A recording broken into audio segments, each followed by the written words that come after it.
السلام عليكم اخواني اخواتي، كنتمنى ان شاء الله تكونوا بخير وعلى خير وفي اتم الصحه والعافيه ان شاء الله. مرحبا بكم معايا في فيديو جديد. اليوم ان شاء الله غادي نقدم لكم حلوه ديال كعب غزال. كنتمنى ان شاء الله تعجبكم وتبقاو معايا حتى لاخر الفيديو.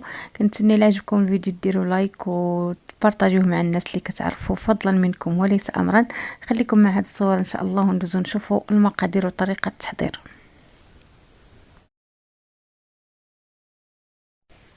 على بركة الله نشوف المقادير البنات ديال العجين.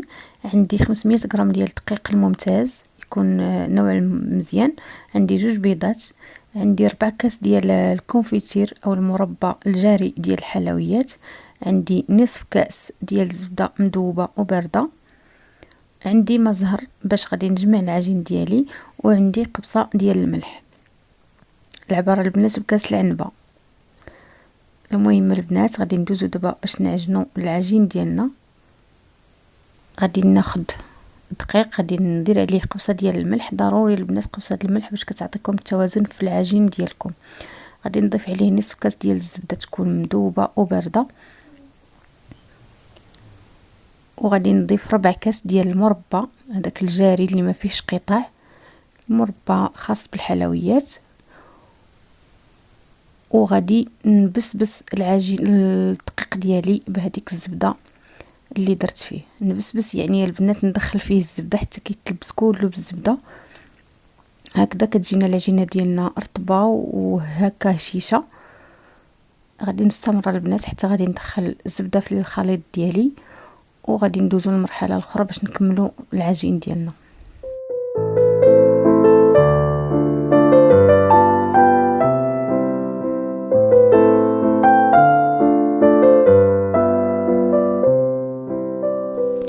كيف شفتوا معايا البنات دخلت الزبده في الدقيق ديالي مزيان حتى تبسبس كامل. دابا غادي نضيف 2 بيضات، غادي نضيف عليهم شويه ديال الماء زهر وغادي نحركهم مزيان. عاد غادي نمجهم في الطحين ديالي كيف كتشوفوا معايا البنات. بهذه الطريقه غادي ندخل البيض في الدقيق، وغادي نكمل العجينه ديالي بماء الزهر. العجينه البنات كعب غزال من الاحسن تكون قاصحه شويه باش ما كتعذبكمش في الخدمه ملي كتكونوا تشكلوا في كعب غزال ديالكم. هكا البنات انا غادي نستمر، غادي نبدا نضيف الماء زهر شويه بشويه. ما تزيدوش كلشي في دقه البنات ماء زهر، كتبقاو تضيفوا شويه بشويه وتجمعوا العجين ديالكم حتى كيتجمع لكم العجينه. خاصها تكون قاصحه البنات كيف كتشوفوا. كندير شويه بشويه، ما كنديروش كله في مره. هكا البنات غادي نبقى ندير بقياس معلقه حتى كتجمع ليا العجينه. غادي نستمر هكا البنات حتى غادي نجمع العجين ديالي وندلكها مزيان، وغادي نرجع لكم ان شاء الله.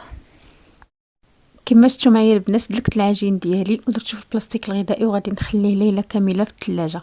هنا البنات عندي نص كيلو ديال اللوز مفسخ ومنشف 24 ساعه قبل. هنايا غادي ناخذه وغادي نطحنه. المره الاولى غنطحنو بوحدو البنات حتى كيتنيل مزيان، والمره الثانيه غادي ناخذو ونضيف عليه 250 غرام ديال سنيده وغادي نطحنو مره اخرى. اذا غادي نطحنوه 2 مرات باش كنتحصلوا على العقده ديال اللوز البنات. العقده كتكون ملسه ورطبه وزوينه. غادي ناخذوا البنات كيف كتشوفوا معايا. عندي هنا 60 غرام ديال الزبده، غادي نضيف عليها قطيرات ديال الروح ديال الزهره البنات، ما تكثروش غير قطيرات هكا ماشي بزاف. عندي هنا 4 ديال الحبات ديال المسكه حره مدقوقين مع السكر كلاصي. غادي نضيف هاد العناصر كاملين على اللوز ديالي وغادي نحرك مزيان مزيان حتى كندمج الزبده مزيان في اللوز ديالي البنات. عاد غادي نبدا نضيف ماء الزهر باش تجمع ليا العقده ديالي. هانتوما معايا البنات كتشوفوا كلشي بالصور ان شاء الله. وغادي نكملوا المرحله المواليه.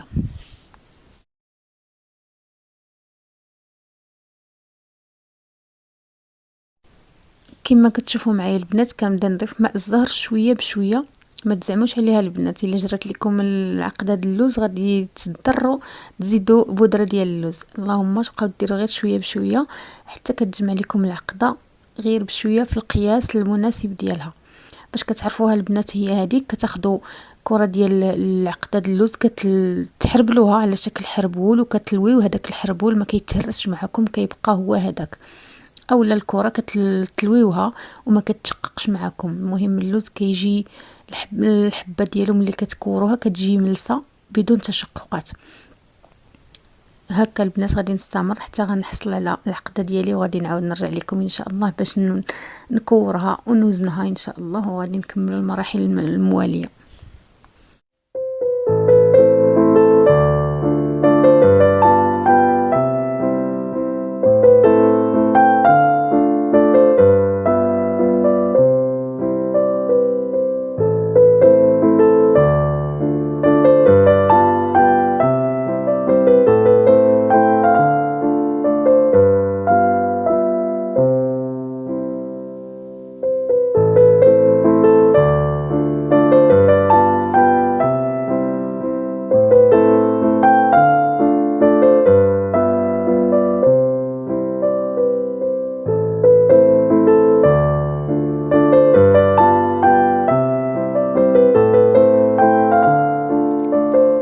كما شفتوا معايا البنات خديت وقتي وعجنت العقده ديالي مزيان. كتبغي البنات تعجن مزيان باش كتطلق هذيك الزيوت ديالها وكتندمج لكم مزيان. هكا البنات كنت تحصل على العقده ديالي مناسبه وزوينه ورطبه بدون تشققات. خديتها يا البنات كورتها وعبرتها في الميزان 18 غرام في الحبه ديال اللوز. هذا هو القياس البنات الكلاسيكي ديال الكعب غزال، 18 غرام كنديرو في العقده ديال اللوز. هنا البنات خديت العجين ديالي كنطلقو، غادي نطلقو بشكل رقيق جدا، ترققوا ما امكن. ما عنديش الماكينه البنات كنخدم غير بالمدلك. اللي عندها الماكينه تستعمل اخر رقم البنات باش كتجيكم العجين ديالكم رقيق بزاف. هكا البنات كناخذ الكره ديال العجين ديال العقده اللوز كنديرها على شكل اصبع وكناخذها وكنشكل بها الكعب غزال ديالي. هانتوما غادي تشوفوا معايا عاوتاني الحبه الثانيه اللي غنعاود معكم. كتاخذوا الكعبه البنات ملي كتكونوا كتشكلوا فيها كتعمروا الجناب وعاد كتبداو تطلعوا في الوسط. ديك الحبه الطويله د كعب غزال البنات ما بقاتش في هذا في ولات دابا هذيك اللي كتكون طالعه في الوسط، كتكون طالعه مزيان في الوسط بحال التاج. هانتوما كنطلعوها في الوسط والجوانب، كتكون قصيره شويه ما كتبقاش طويله بزاف. المهم البنات غادي نكمل معكم التشكيل ديال كعب غزال ديالي ان شاء الله. هانتوما معايا حتى غادي نساليو الكميه اللي عندنا ان شاء الله وغادي ندوزو للمراحل الجايه.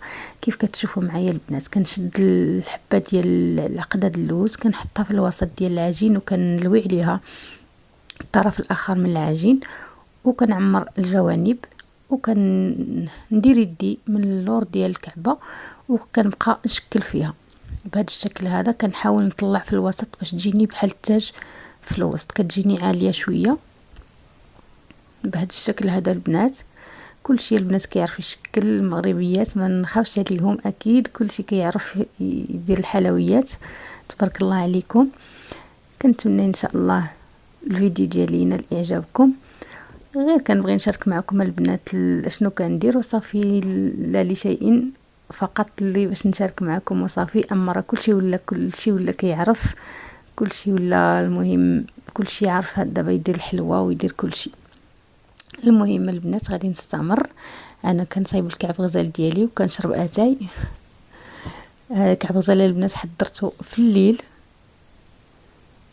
وخليته بات البنات. ملي ساليت التشكيل ديالو خليته بات حتى الصباح. المهم هذه هي الطريقه ديالو، ضروري تخليوه يبات البنات باش العجينه كتنشف وكتجيكم زوينه ما كتنفخش معكم في الطياب.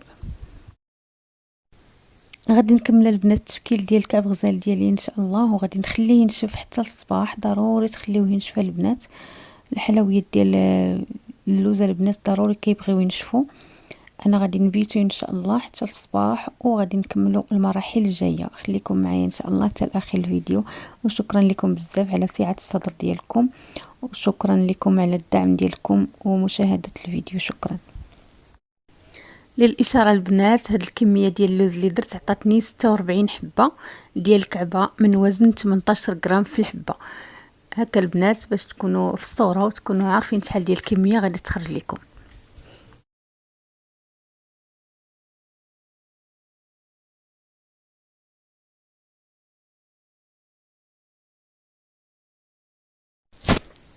كما سبق قلت لكم البنات غادي نخليه يبات ليله كامله حتى كينشف، وفي الصباح ان شاء الله خديت البنات بيد البيض كيف كتشوفوا معايا. ضفت عليه معلقه صغيره ديال سكر كلاصي ومعلقه صغيره ديال الزيت المائده، وغادي نخلطهم بهذا الشكل اللي كتشوفوا معايا. وغادي ناخذ البانسو اولا غير بالاصبع ديالكم كتحكموا فيها اكثر، كدهنوا الكعبه ديالكم.